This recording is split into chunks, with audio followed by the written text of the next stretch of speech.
ఉమ్మడి నెల్లూరు జిల్లాలో వైసీపీ పరిస్థితి ఎలా ఉందో ఒకసారి తెలుసుకునే ప్రయత్నం చేద్దాం. 2029 ఎన్నికలకి వైసీపీకి నెల్లూరు జిల్లాలో ఉన్న 10 ఎమ్మెల్యే సీట్లలో ఎన్ని ఎమ్మెల్యే సీట్లలో ఆశలు పెట్టుకోవచ్చో ఒకసారి ఈ వీడియో గమనించి చూద్దాం. వీడియోని చివరి వరకు చూడడానికి ప్రయత్నించండి.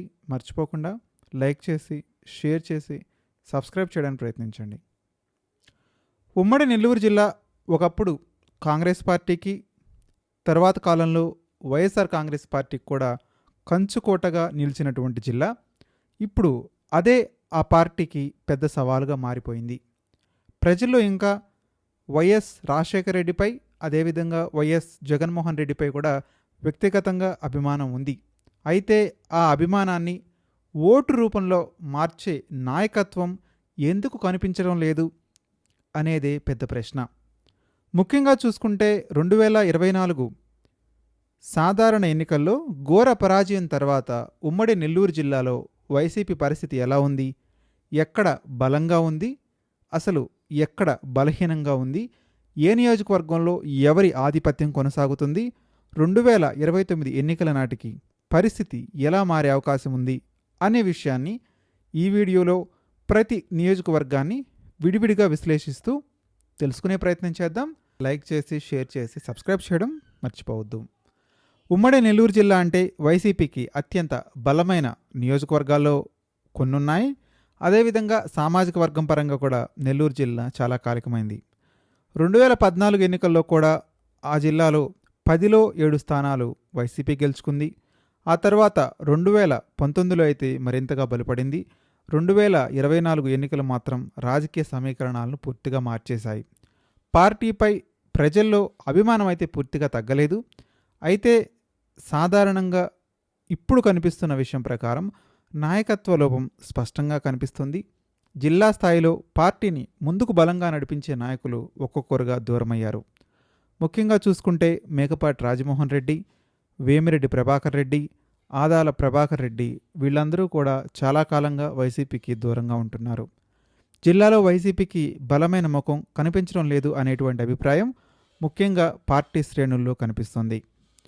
ఒక వేమిరెడ్డి వ్యవహారం చూసుకుంటే జగన్ చేసిన అతిపెద్ద రాజకీయ తప్పిదంగా చూడాల్సి ఉంది. ఉమ్మడి నెల్లూరు జిల్లాలో రాజకీయంగా అత్యంత కీలకమైన నాయకుడిగా వేమిరెడ్డి వ్యవహారం ఉంది. వేమిరెడ్డి ప్రభాకర్ రెడ్డి పార్టీని వీడడం ఆర్థికంగా, సంస్థాగతంగా, క్యాడర్ పరంగా జిల్లాలో ఆయనకున్న బలం చాలా ఎక్కువ.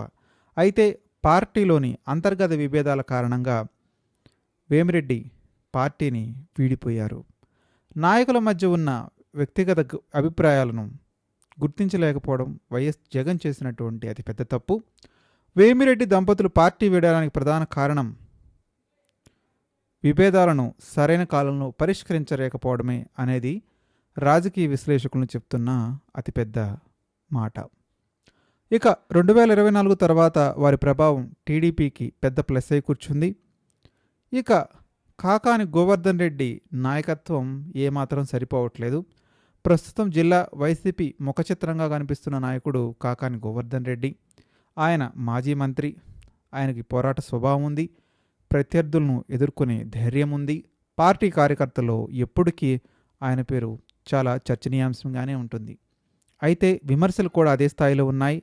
టీడీపీపై తీవ్రమైనటువంటి విమర్శలు చేయడం, సర్వేపల్లి ఎమ్మెల్యే సోమిరెడ్డిపై నిరంతరం వ్యక్తిగత విమర్శలు చేయడం, జిల్లాలో అన్ని వర్గాలను కలుపుకొని వెళ్ళలేకపోవడం, కొంతమందిని మాత్రమే ప్రోత్సహిస్తున్నారు అనే ఆరోపణలు ఉన్నాయి.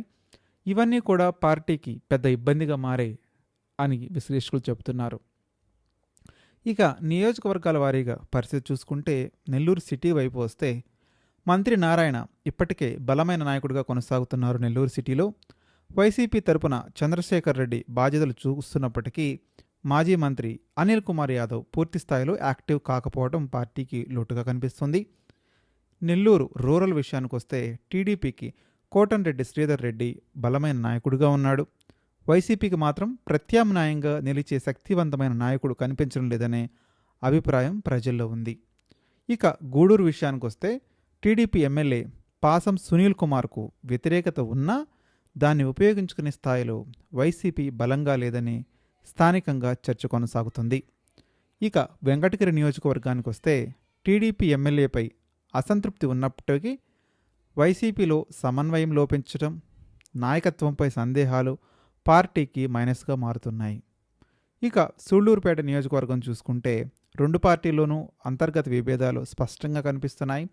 అయితే వైసీపీ క్యాడర్ మాత్రం ఇప్పటికే బలంగా ఉంది అని స్థానిక నేతలు పదే పదే చెప్తున్నారు. ఇక కోవూరు విషయానికి వస్తే ఇక్కడ వేమిరెడ్డి ప్రశాంత్ రెడ్డి బలంగా నిలిచారు. వైసీపీలో నాయకత్వంపై అసంతృప్తి పెరుగుతుందని రాజకీయ వర్గాల్లో తీవ్రమైనటువంటి చర్చ జరుగుతుంది. ఇక మరొక నియోజకవర్గం కావలి. టీడీపీలో అంతర్గతంగా విభేదాలు ఉన్నప్పటికీ వైసీపీ వాటిని రాజకీయంగా ఉపయోగించుకోవడంలో వెనకబడిపోయింది అనేటువంటి అభిప్రాయం ఉంది. ఇక మరొక నియోజకవర్గం ఆత్మకూరు. టీడీపీలో గ్రూప్ రాజకీయాలున్నా వైసీపీ స్థానిక స్థాయిలో పూర్తి స్థాయిలో యాక్టివ్ కాలేదనే విమర్శ స్పష్టంగా వినిపిస్తుంది. మరొక నియోజకవర్గం చూసుకుంటే ఉదయగిరి. బలమైన క్యాడర్ ఉన్నా దాన్ని సమర్థంగా నడిపించే నాయకత్వం లేకపోవడం ప్రధాన సమస్యగా కనిపిస్తుంది. 2029 నాటికి వైసీపీకి అవకాశం ఉన్న నియోజకవర్గం ఏమిది ఉమ్మడి నెల్లూరు జిల్లాలో అంటే వైసీపీ పూర్తిగా ముగిసిపోయిన అధ్యాయం అని చెప్పడం కష్టం. ఎందుకంటే పార్టీకి ఇప్పటికీ గ్రామస్థాయిలో బలమైన క్యాడర్ ఉంది, లీడర్లు ఉన్నారు. వైఎస్ జగన్పై వ్యక్తిగత అభిమానులు కూడా చాలా ఎక్కువ సంఖ్యలో ఉన్నారు. కానీ ఆ అభిమానాన్ని రాజకీయంగా విజయంగా మార్చుకోవాలంటే మాత్రం జిల్లాలో బలమైన నాయకత్వాన్ని తయారు చేసుకోవాల్సి ఉంది.